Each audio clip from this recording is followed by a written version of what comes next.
இன்றைய மன்னா சங்கீதம் 4:6. எங்களுக்கு நன்மையை காண்பிப்பவன் யார் என்று சொல்கிறவர்கள் அநேகர். கர்த்தாவே, உம்முடைய முகத்தின் ஒளியை எங்கள் மேல் பிரகாசிக்க பண்ணும். எனக்கு நன்மையை செய்வேன் என்று சொல்லுகிறவர்கள் அநேகர் இருந்தாலும் அவர்களை நம்புவதை பார்க்கிலும் கர்த்தர் மேல்தான் நான் நம்பிக்கையாயிருப்பேன் என்று தாவீது சொல்கிறார். நன்மையை செய்வேன் என்று சொல்லுகிற மனிதர்கள் ஒருவேளை நம்மை மறந்து விடுகிற சூழலமை வரலாம்.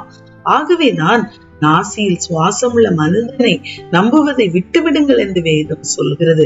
இதனை அறிந்த தாவீது, ஆண்டவரே, உமது முகத்தின் ஒளியை எங்கள் மேல் பிரகாசிக்க பண்ணும் என்று விண்ணப்பம் வைக்கிறார். இந்த உலகத்தை நம்பாமல் ஆண்டவர் மேல் நம்பிக்கையை ஸ்திரப்படுத்தி அவருடைய முகத்தின் ஒளி நம் மேல் வீச என்று ஆண்டவரிடம் கேட்போம். God bless you.